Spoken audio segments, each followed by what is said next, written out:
And all my life you have been faithful. And all my life you have been so, so good. With every breath that I am able, oh, I will sing of the goodness of God. I love your voice. You have led me through the fire in the darkest night. You are close like no other. I've known you as a father. I've known you as a friend. And I have lived for the goodness of God. Yes, Lord. And all my life you have been faithful. You are. And all my life you have been so, so good.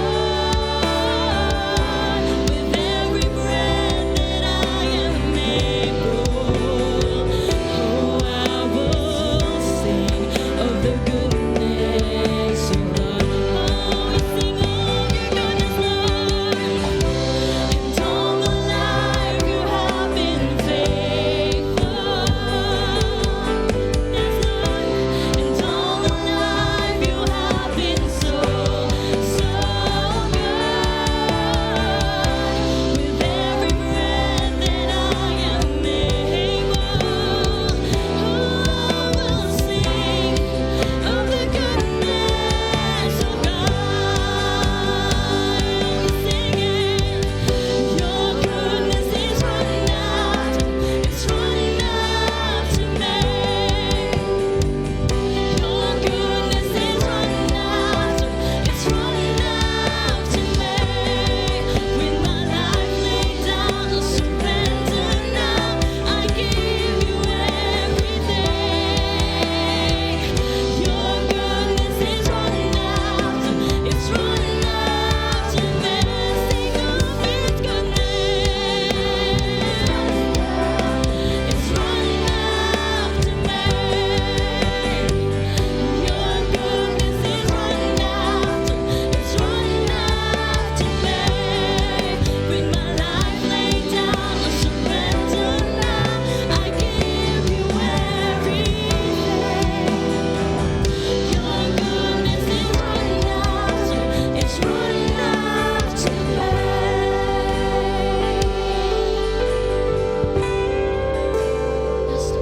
And all my life you have been faithful. And all my life you have been so, so good. With every breath that I am able, oh, I will sing of the goodness of God. Come on, church, we sing of His goodness. And all my life you have been faithful. Yes, Lord. And all my life you have been so, so good. With every breath that I am able, oh, I will sing of the goodness of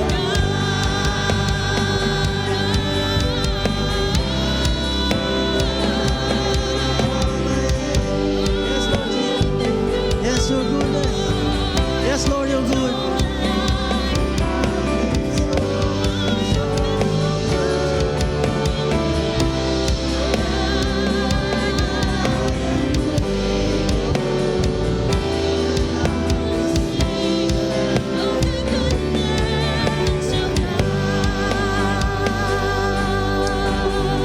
Hallelujah.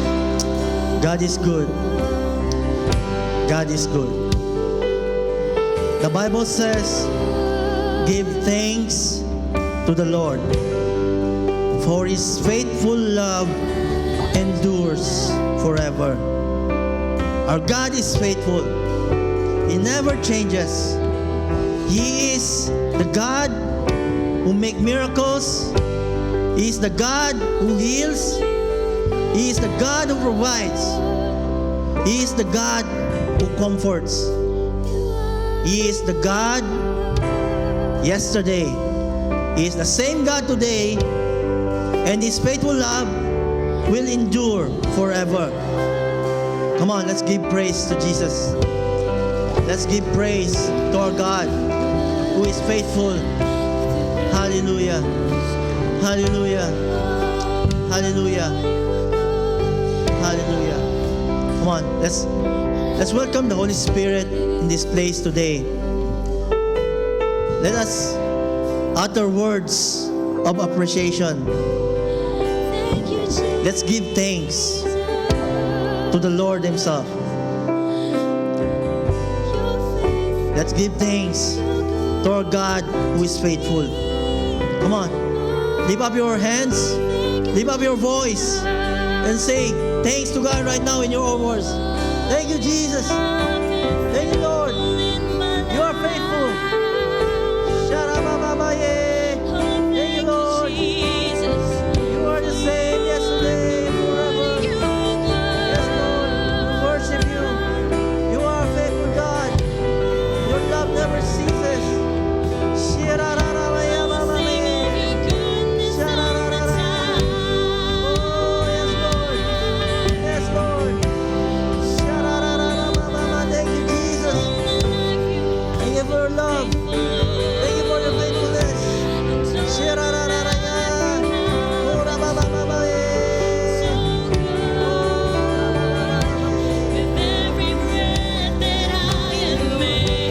Yes, Lord, your goodness is running after. Come on, let's declare the goodness of God. Your goodness is running after, it's running after me. Your goodness is running after, it's running after me. With my life laid down, I'm surrendered now. I give you everything. Your goodness is running after, it's running after me. Oh, your goodness, Lord. Oh, your goodness is running after me.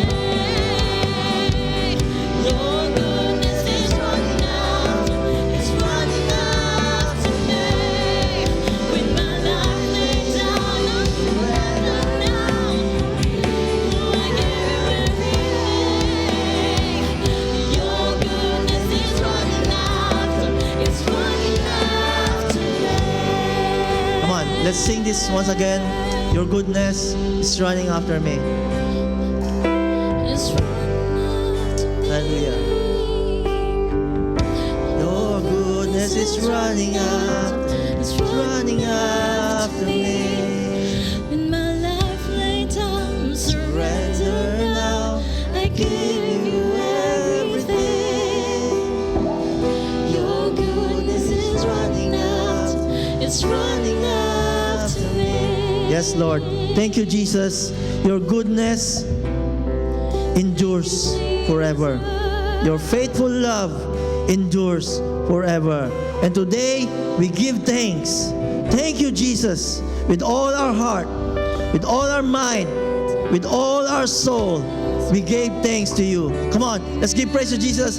Give Him a clap offering right now. Yes, thank you, Jesus. Thank you, Lord. Thank you, Jesus. Sharabababaye. Thank you, Lord. Hallelujah. Hallelujah. Thank you, Lord. Sharabababababa. Hallelujah. Hallelujah. Hallelujah. Hallelujah. God is good.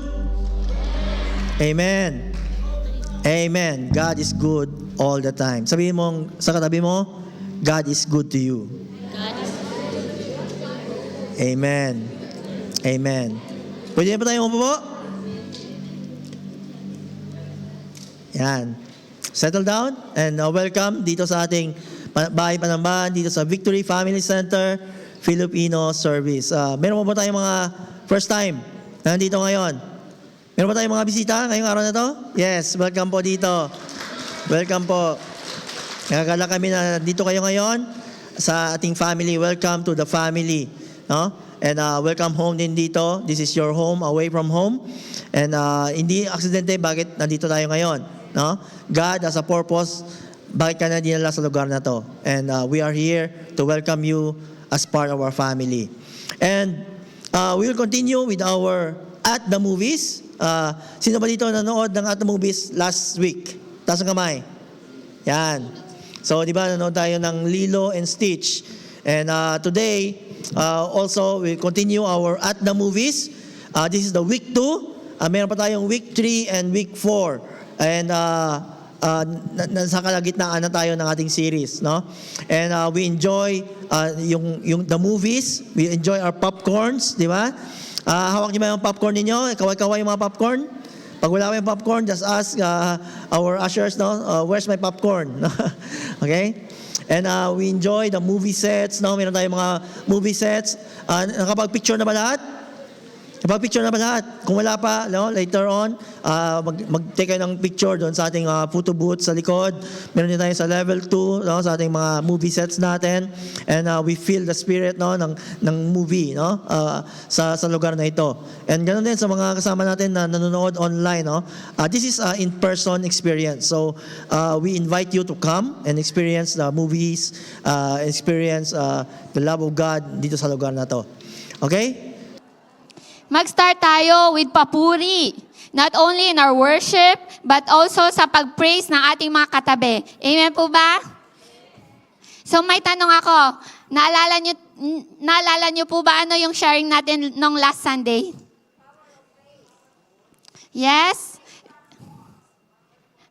So, yung part 1 natin, Power of Praise, praise changes our mindset and perspective. And today naman, we will discuss or pag-usapan natin yung part 2. Power of Praise, part 2, praise brings changes to our situation. So sa mga situations natin, I don't know kung ano yung mga situations na meron kayo, but have you ever experienced in your life yung pinaka-lowest point of your life? Meron ba ditong naka-experience na sobrang down na siya? Tapos yung mga problema ay umaapaw, tapos parang hindi pa tapos yung isa, may another problem naman. So example, nawalan ka na ng work. Pagkatapos, pag uwi mo sa bahay, nagalit pa yung asawa mo. So may problem sa relationship. After nun, nalaman mo na yung asawa mo may utang. So tapos, di ba? So may problem ka na. Nawalan ka na ng work, tapos may utang pa, tapos nag-aaway pa kayo. Tapos yung isa pa, namatayan ka pa. Grabe. So yun yung mga challenges that may happen in our life, mga situations, mga circumstances that can shaken our faith. So ano yung ginagawa natin kapag ganun mangyari sa atin? What are we doing? Ano yung response natin? Ano yung actions natin? Nag-blame ba tayo sa ibang mga tao? Do we regret it? Pinagsisihan ba natin? Or nanghihina ba tayo? Or biniblame natin ng Panginoon, Lord, nagsiserve naman ako. I'm faithfully serving you. Parati akong nag-church, active ako sa Connect Group, nag-join pa ako sa Zone Vision kanina. Pero bakit gato, Panginoon, ang nangyayari sa buhay ko? So tingnan natin, anong ginawa nila Paul and Silas when they are suffering. So basahin natin sa Acts chapter 16, verses 25 to 26. Imagine a dark prison. Paul and Silas had their feet fastened in socks, their backs still wounded from flogging. About midnight, they were praying and singing hymns to God. So bale, gabi yun. Na-prison sila. Okay? Tapos, may mga sugat pa sila. Tapos, wounded sila. So, and then, di sila makagalaw kasi naka-chain sila. Pero, ang ginagawa nila, in the midnight, ay nagpipray. They are praying. At kumakanta pa sila sa Panginoon. Kaya ba natin yun? Nasunod-sunod na yung mga problemang nangyari sa buhay natin. Tapos, may time pa ba tayong mag-pray sa ating Panginoon? Pero dito, nakikita natin na ito yung ginawa nila. They are praying and singing hymns to God. Suddenly, there was a violent earthquake. So, nagka-earthquake. The prison doors flew open and everyone's chains came loose. So it means na-release sila. Merong ginawa ang Panginoon, merong earthquake. So kumbaga, kapag you are in the lowest point of your life at sinunod mo kung anong ginawa ni Paul at Silas, merong gagawin ang Panginoon. Meron siyang gagawin. Kung hindi mo man nakikita ngayon, later on, you will realize na pinapakinggan ng Panginoon yung prayers mo, nandyan siya sa tabi mo, at meron siyang gagawin sa iyo. Merong mga pagbabago na gagawin ang Panginoon. Mostly napipray tayo, di ba? Often we pray God para i-change yung environment natin. Di ba? Like ako, I will example myself. Tapos minsan sa prayer ko, after ng prayer ko, ma-realize ko, parang demanding ko pala. Ang dami kong request sa Panginoon. Hindi pa natapos yung first prayer ko, may second prayer na ulit ako. Ang dami kong hinihingi. So we often pray and ask God to change our environment. Example, sa mga financial situations natin, like meron tayong utang, or pwede ding malaki yung salary natin, pero kulang pa din. 'Di ba? Grabe, lumaki na yung salary natin, pero bakit kulang? Tapos yung friend mo na mas mababa yung salary, nakapagbigay pa sa'yo. Nagpautang pa sa iyo. Grabe. So dito, ganun din yung mga family relationships. So example, you come from a broken family, separated yung parents mo, or pwede din na parang aso't pusa kayo na magkakapatid. So yan yung mga family relationships na nag-struggle tayo. Or pwede din sa physical health natin. Meron tayong karamdaman, meron tayong sakit. Kung hindi man tayo, yung mga mahal natin sa buhay, na kailangan din ng tulong nila. Kailangan nila yung tulong natin. So, pwede din na pressure tayo sa trabaho natin. Madaming demands, madaming mga deadlines. Tapos grabe yung expectation ng mga boss natin. At every movement mo, binabantayan ka. Hindi lang sa CCTV tinitingnan. So, ito yung mga natin, mga situations, di ba, na meron tayo. Pero, always remember that God has given us key na pwedeng mag-change ng ating environment. Ano yun? Praise. What is the key that has given us to change our environment? That is praise. So praise is not only yung response natin kapag maganda yung environment natin. Kapag lahat ay smooth sailing, hindi ka lang magpipraise kapag ganun yung environment mo. But it is the key that transforms a bad environment. So ito yung reminder sa atin na kahit nasa bad environment tayo, kahit sunod-sunod man yung mga problema dumadating sa buhay natin, kapag tayo ay nagpipraise, nagpupuri sa ating Panginoon, God is doing something for you. So, amen? Amen. So madami sa atin, iniisip natin na ang praise ay ginagawa lang natin para ma-improve yung circumstances natin. Pero tandaan natin, hindi ito ang result. Praise is not our result, but it is a beginning of breakthrough. It means God is molding you to come out for your current situation and to become better, to become something new. Kasi sabi na ni Lord, parang sobra ka ng complacent. Sobra ka ng comfortable sa current situation mo. That's why God is giving you challenges in your life, mga circumstances, para mas lalo ka pang titibay. Titibay ka lalo sa pananampalataya mo. At ganoon din kung paano ka mag-react. Kagaya ka ba sa akin na parating galit? Joke lang. So dapat maging patient ka, di ba? Dapat maging patient ka and stay calm.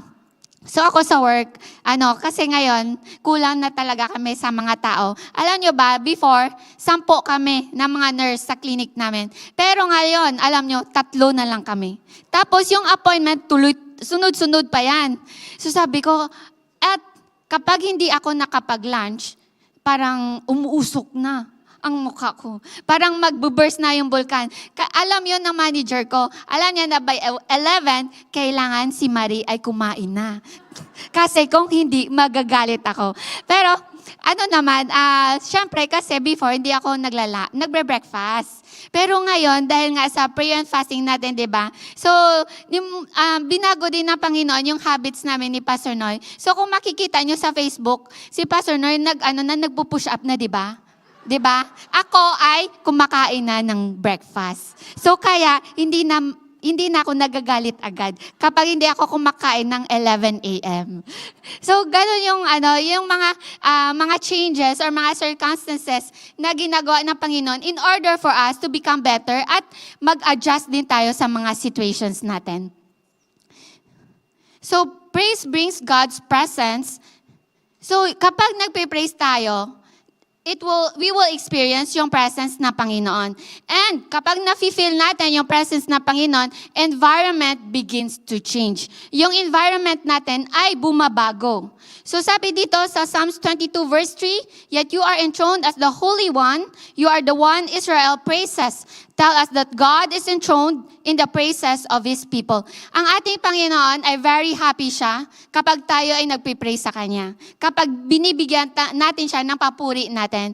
So when God's presence comes, umiiba yung environment natin. Umiiba yung atmosphere natin. So dito, kahit imprisoned na and beaten, sila Paul and Silas, dahil nag-preach sila ng gospel, alam nyo ba, instead na mag-complain, ang ginawa nila, they prayed and sang hymns to God at midnight. So yan yung ginawa nila. So their praise first change yung spiritual atmosphere. So kapag tayo nagpipraise, mafe-feel natin ang presence ng Panginoon at nalalaman natin na hindi tayo nag-iisa. There are some people na mas mabigat pa pala yung situation nila sa atin. So let's always remember this, na nandyan ang Panginoon. So sometimes our environment does not change because hindi nag-change yung environment natin kasi busy tayo na nagre-reklamo. Busy tayo nagko-complain na, "Ay Lord, bakit ganito, ganyan, ganyan?" Why not we give time to praise the Lord? So when we praise, it change our environment. Praise changes our perspective. Kapag tayo ay pumupuri sa Panginoon, binabago din yung ating pananaw sa buhay. Circumstances become different. So dito sa 2 Chronicles, chapter 20, verses 20 to 23, see how King Jehoshaphat appointed singers to go before the army and praise the Lord.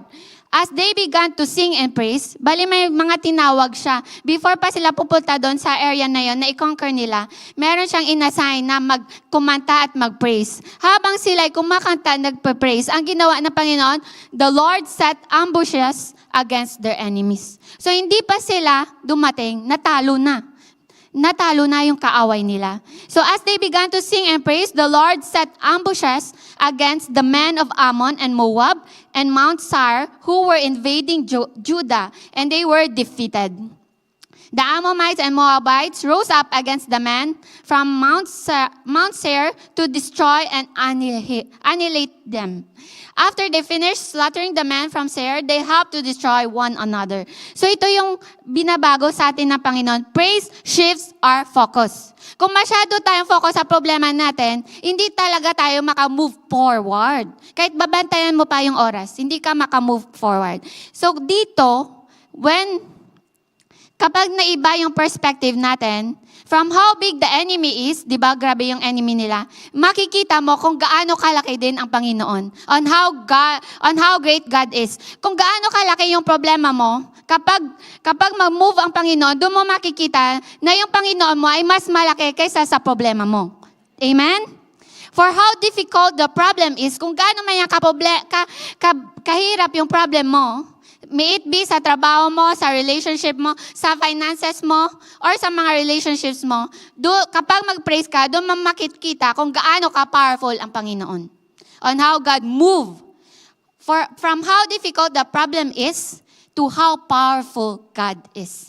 From lack of resources, yung mga kulang tayo sa mga resources, tapos kapag mag-move ang ating Panginoon, doon natin makikita to God's abundant provision.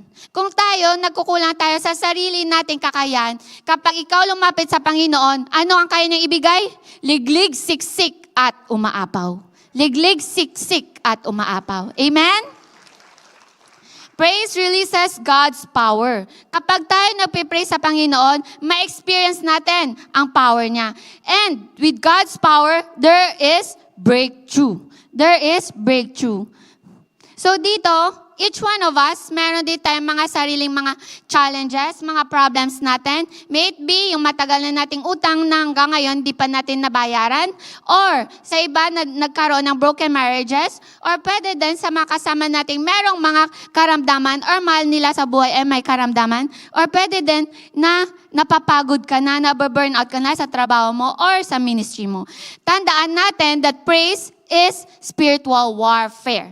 Praise is spiritual warfare. So when we praise, nagdi-declare tayo. Kapag nagpe-praise tayo, dinideclare natin sa Panginoon, God still reigns. And God is still King. So kahit ano pa yung mga situation na meron tayo, we should not forget to praise the Lord. Na magbigay puri sa ating Panginoon. Dahil through praising, dinideclare natin yung goodness na Panginoon sa ating buhay. At yung kaya niyang gawin sa ating buhay. God is still faithful even though we have a lot of problems. And praise does not deny the problem. But it proclaims a higher truth in the face of it. So kapag napipraise tayo, ma-overcome natin yan. Dahil praise, ma-experience natin, ang praise natin nagre-release of God's power. And when we have God's power, there is breakthrough. Amen? Praise shapes the spiritual atmosphere, transforming whole environment. So sabi nga dito, in Acts 2, the disciples were praying together when the Holy Spirit came. Praise not only changes individuals, but it transforms communities. Kapag tayo nagpipraise, nakikita yon ng mga kasama natin. Nakikita yon ng mga loved ones natin. At nag-change sila. Hindi mo lang alam. Ikaw ay naging inspiration na pala sa kanila. So it does not only change individual, hindi lang tayo ang binabago, but the whole community, the whole nation, the whole family. So let's choose to be a person of praise. Ano tandaan natin? Let's choose to be a person of praise. Let's choose to be a person of praise. Praise is not something na ginagawa natin kapag we feel good, kapag maganda yung environment natin. But it is a choice of faith. Irregardless of the struggles that you are facing, irregardless yung mga problema na umaapaw na hindi natatapos, let's choose to be a person of praise. Dahil ito yung ating commitment. Ito yung ating dedication sa Panginoon. Ito yung choice of praise natin. So perhaps today, meron kayong mga iba't ibang mga situations, like you are struggling in your career, meron kayong mga disagreements sa iyong family tension, or meron kang physical weakness, or family member mo merong sakit, or ministry or work or pressure sa iyong trabaho. Always remember na hindi tayo nagpe-praise. Do not wait for circumstances na mag-improve before ka mag-praise. Hindi mo kailangan hintayin na maging maganda yung situation mo before ka magpuri sa Panginoon. What we need to do is to start now. Kailan tayo mag-start? Ngayon. Kailan tayo mag-start? Ngayon. Hindi bukas. Hindi mamaya. But now. Let's start now. So when we praise, mafe-feel natin yung presence ng Panginoon. Our perspective ay iniiba ng Panginoon. Our perspective changes. And God's power is released. So the whole environment is renewed. So, what is our choice? Anong gagawin natin? Kapag grabe na yung mga problema natin, let's choose to be a person of praise. A person of praise. A person of praise. So I invite everybody to please stand up. As we meditate on the Word of God that we heard today, as God is showing to us the circumstances that we have struggled, yung mga na-experience natin, yung mga parating pang mga problema, na we don't know what you are facing right now. We don't know what struggles that you have right now. But God is always choosing us to always praise Him. Because through praise, we will feel that God's presence is with us. Kung tayo ay nanghihina, tandaan natin na magpuri lang tayo sa Panginoon dahil sasamahan tayo ng Panginoon. We are never alone in this battle because God is with us. God's presence is with you. And when you praise, there is changes in your perspective. Makikita mo kung paano mag-move ang Panginoon. You will not only focus on your problems, but you will see on God is moving, on what is God is doing to you to mold you. And God's power will be released. The whole environment is renewed. So in order for us to be able to do this, before that, we need to accept Jesus as our Lord and personal Savior. In order for us to be a person of praise and believe that God's power be with us, as God changes our perspective, as we feel with His presence, first is we need to accept our Lord, Jesus, as our Lord and personal Savior. So I request everybody to close your eyes and bow down your heads. Let's take this opportunity to accept Jesus as our Lord and personal Savior.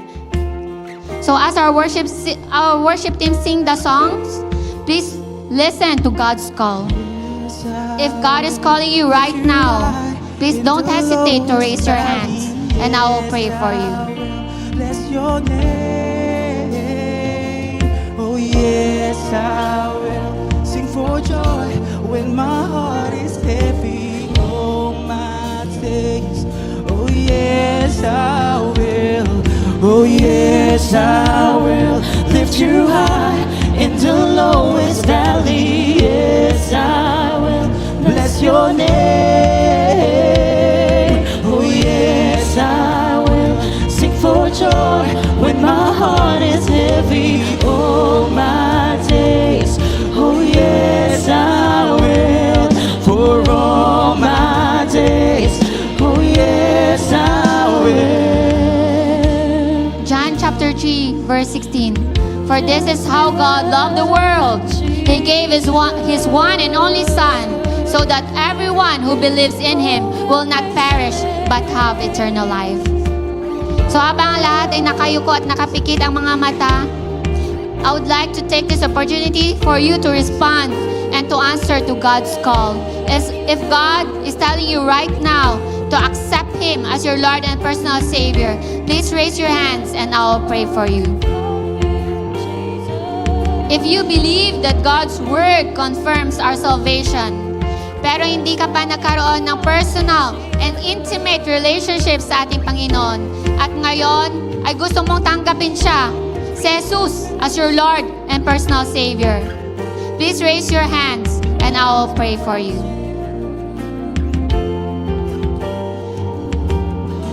Marahil, kilala mo si Jesus, pero wala ka pang relationship sa Kanya, please raise your hands and I will pray for you. Marahil, tinanggap mo na si Jesus as your Lord and personal Savior, pero nawalay ka sa Kanyang piling. At ngayon, bumabalik ka at gusto mong i-rededicate ang buhay mo sa Kanya. Please raise your hands and I will pray for you. Huwag po kayong mahiya, itaas niyo po ang inyong mga kamay and I will pray for you. It is only between you and God.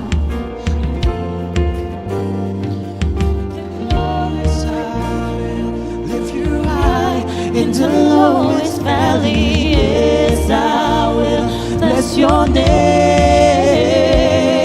Oh yes, I will sing for joy when my heart is heavy all my days. Oh yes, I will for all my days. Oh yes, I will, and I'll choose to praise, to glorify the name of all names. Nothing can stand against, and I choose to praise, to glorify the name of all names. Nothing can stand against, and I choose to praise, to glorify the name of all names. Nothing can stand against, choose to praise, to glorify the name of all names. Nothing can stand against. I would like to take this opportunity for you to accept the Lord as your to accept Jesus as your Lord and personal Savior. If right now God is moving in your midst, God is calling you to accept Him as your Lord and personal Savior. Habang ang lahat ay nakapikit ang mga mata at nakayuko, please raise your hands and I will pray for you. This is just between you and the Lord.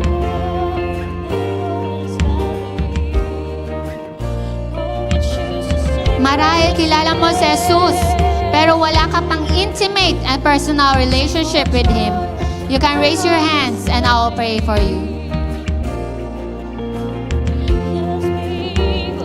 Marahil matagal ka nang may faith sa Kanya, pero nawalay ka sa Kanyang piling. And you want to rededicate yourself to Him. Please raise your hands and I will pray for you. This is only between you and God alone. If God is talking to you right now to accept Him as your Lord and personal Savior, you can raise your hands and I will pray for you.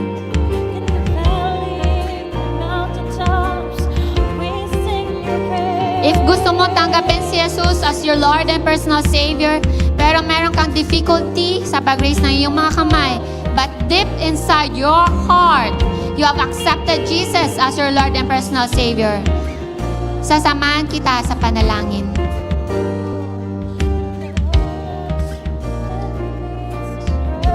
If God is moving to you right now and telling you to accept Him as your Lord and personal Savior, now's the time to take this opportunity to raise your hands and I'll pray for you.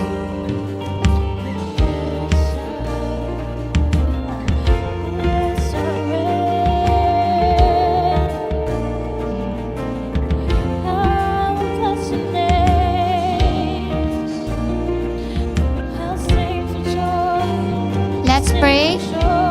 Dear God, I confess that I am a sinner.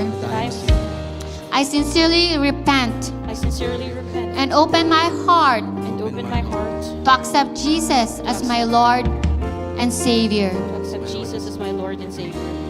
Forgive me Forgive me of my sin of my sins and give me a new life in Christ. and give me a new life in Christ.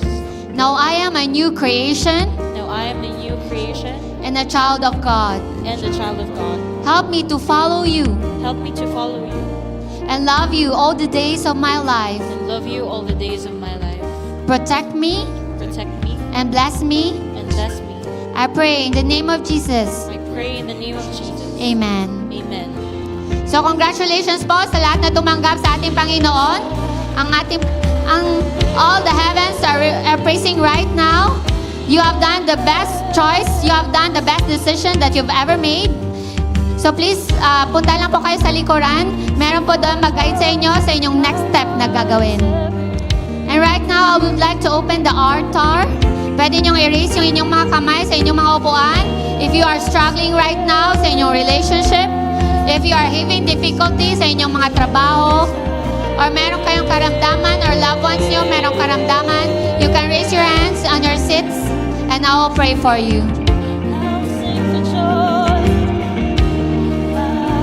If you need breakthrough in your life, if you want God to move in your midst right now and show you on how powerful He is, on how He is able to do miracle deeds, now's the time to raise your hands and I will pray for you. Yes, Lord. Yes, God. Lord, we humble ourselves to you right now. We are nothing without you, Lord God. Lord, we take this time to praise you, to magnify you, and everything, Lord God. We give all the praises and glory to you, Lord Jesus. Lord, we exalt your name on high. You're the King of Kings and the Lord of Lords. Lord, as we surrender all our struggles, Panginoon, may it be sa aming relationship, oh God. I pray, Lord God, that you will give us a spirit of reconciliation. Any broken relationship will be healed, Lord God. It will be reconciliated, Panginoon, because nothing is impossible in you. Lord, I also pray, Lord God, that you will touch the hands. You will be our divine healer, Panginoon. Touch us, Lord God, sa mga karamdaman na meron kami or sa mga loved ones namin na merong karamdaman. karamdaman, Panginoon. You are a great physician. You are a divine healer, Panginoon. And nothing is impossible in you. Lord, I also pray, Lord God, to help us, Lord God, to overcome yung mga stress namin, mga pressures sa trabaho naman, Panginoon. Give us a new perspective. Remove, Lord God, yung mga fears na meron kami, mga anxieties na meron kami, Panginoon, yung depression na meron kami, oh God.